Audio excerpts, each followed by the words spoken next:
Welcome to the Family Law Frontline.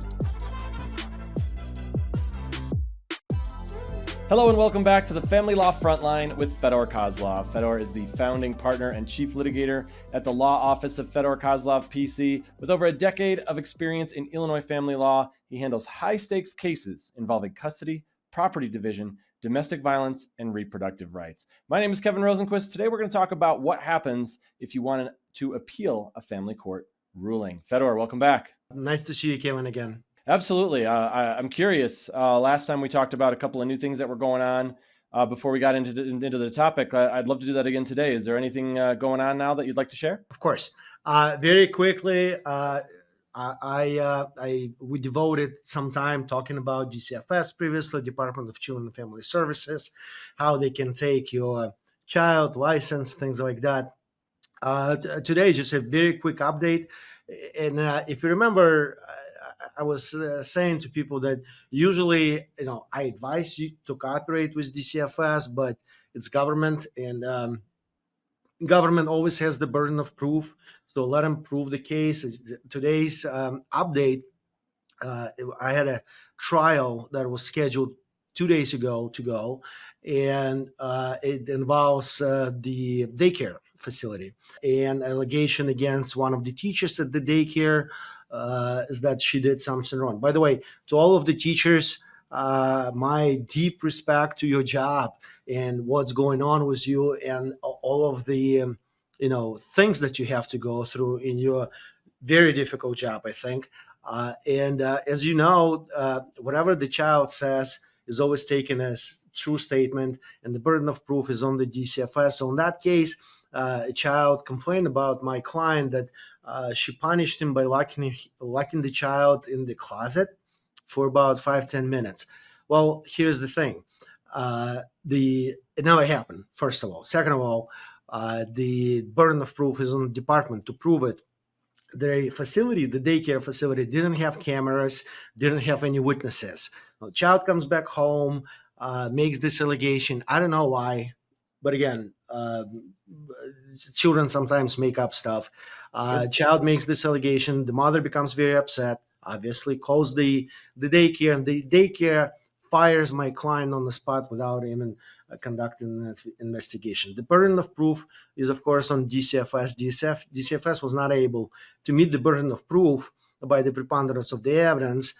My client went through hell for 2 years, and she's also certified nurse. So that affects her job. If she is indicated with DCFS, it's always a bad, record on your work history. She finally proved DCFS wrong, but it took her 2 years.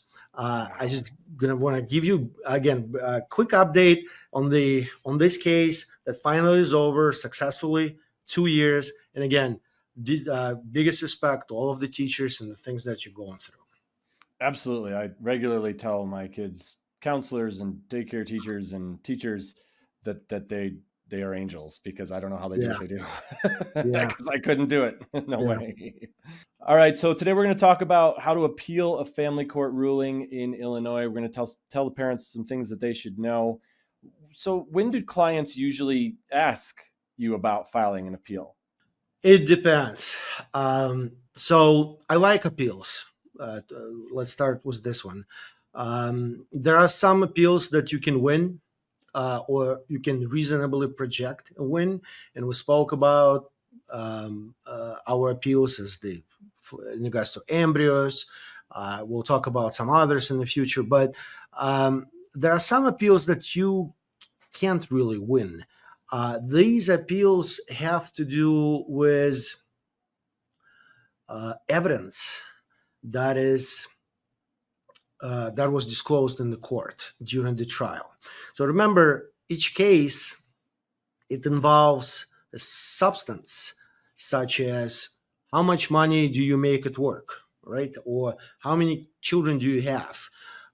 Or what kind of property do you have, right? And was that property purchased during marriage or before marriage? Was it a gift from your father or mother, or did you earn it?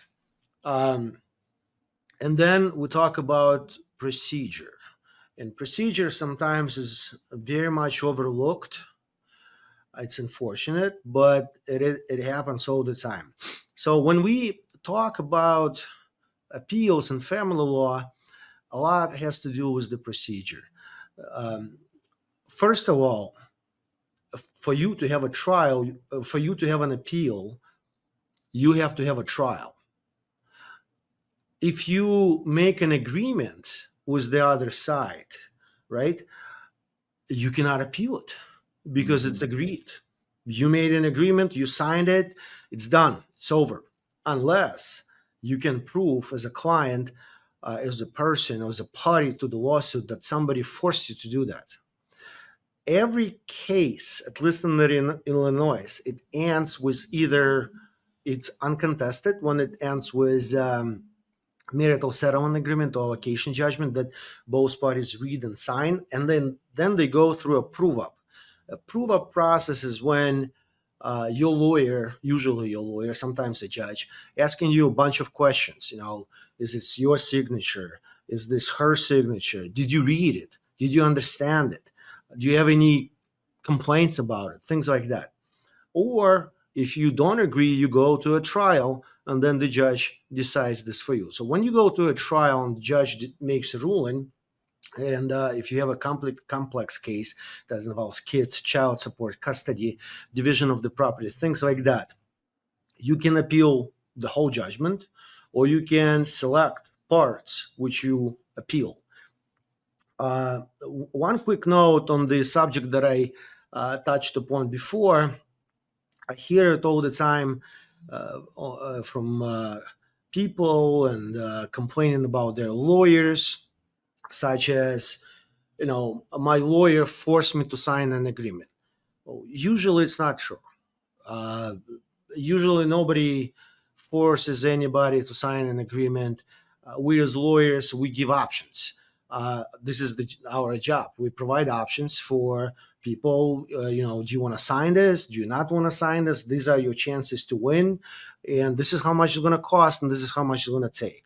So, and you decide. The settlement agreements is a lot of judges say make everybody unhappy. It's not like one side walks out signing the agreement and happy about every single provision, and the other side is completely miserable. Both sides usually unhappy.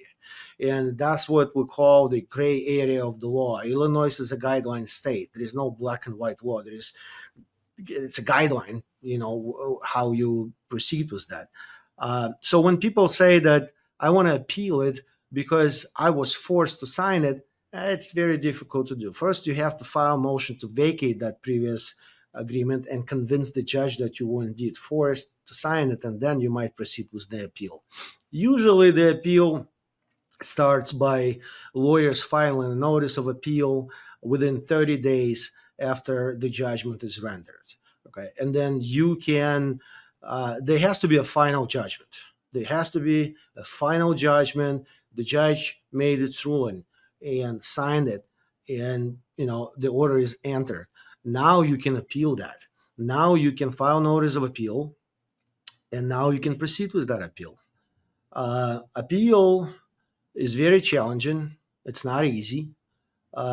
People usually don't understand how much work goes into an appeal. I had a person, a friend of mine I was talking to, and there was an appeal filed on his behalf by his lawyer, and he was successful.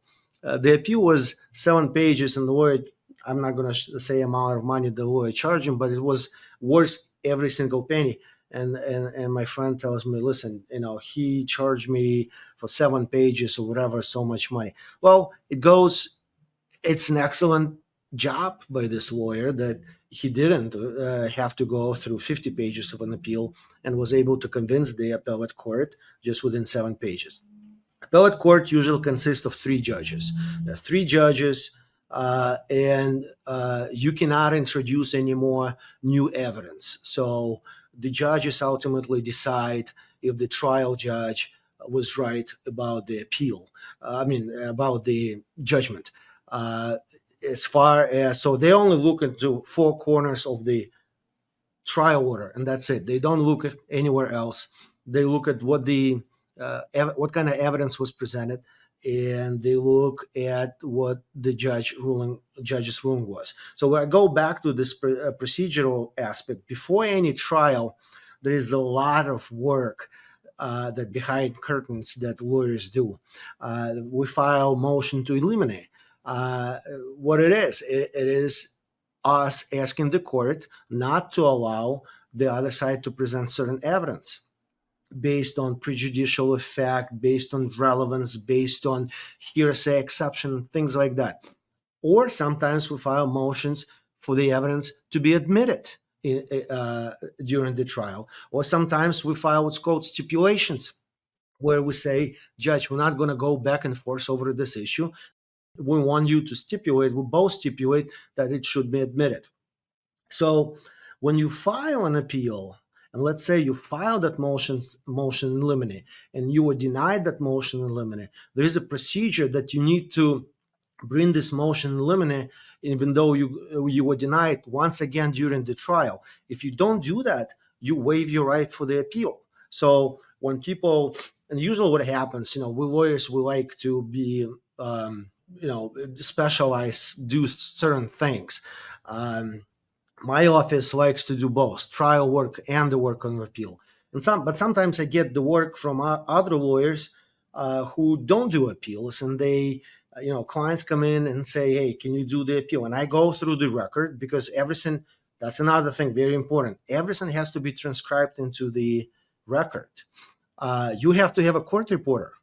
It's expensive. Trial work is expensive because besides of the lawyer work, preparations, paralegal work, and everything else, you also have a court reporter who has to transcribe everything that goes on in court into the record. It's pages and pages and pages of the record that then you get later, and that's what you appeal. And if in that transcript there is you violated the Illinois procedure, there is no way you can appeal it again, because the appellate court judges will say you waived your right.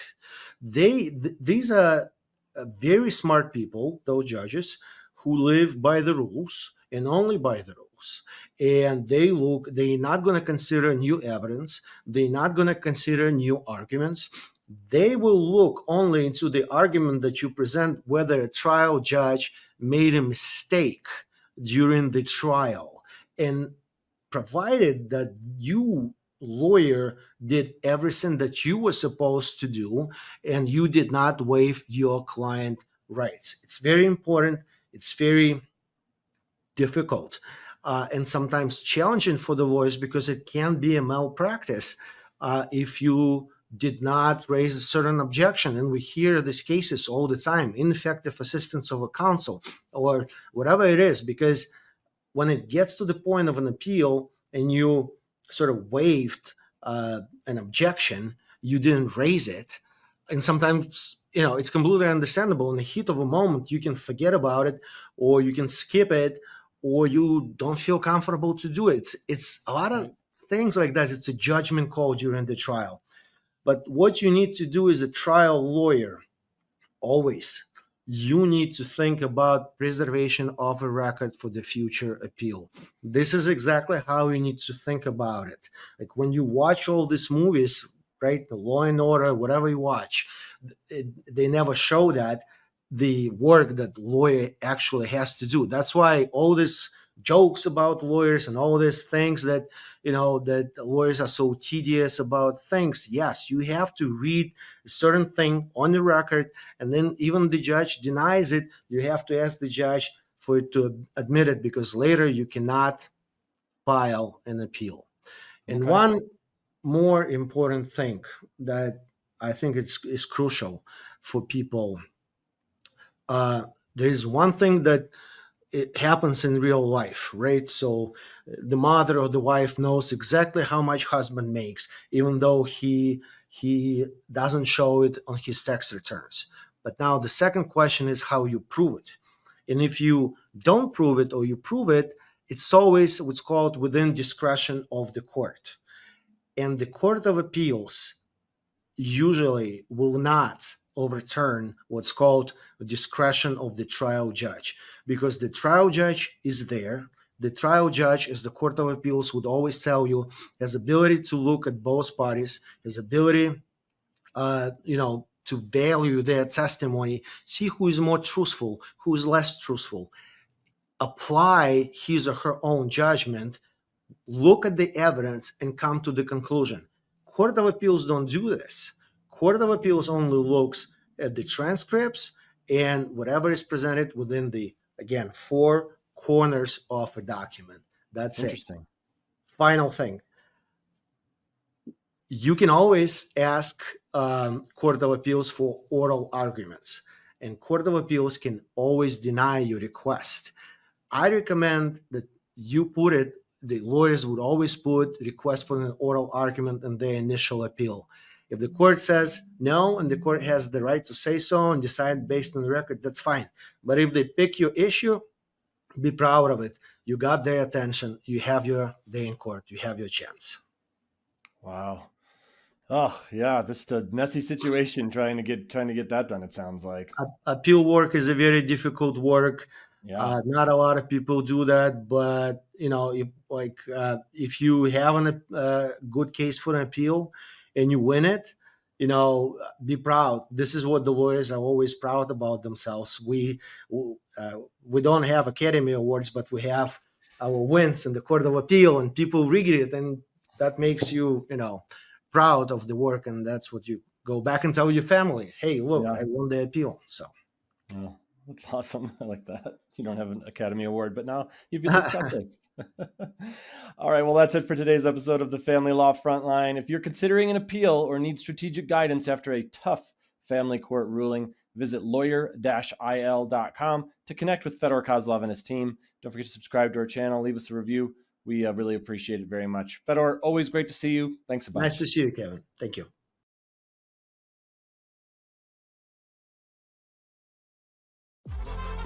Thanks for watching. Be sure to hit that like and subscribe button and leave us a review in the comments.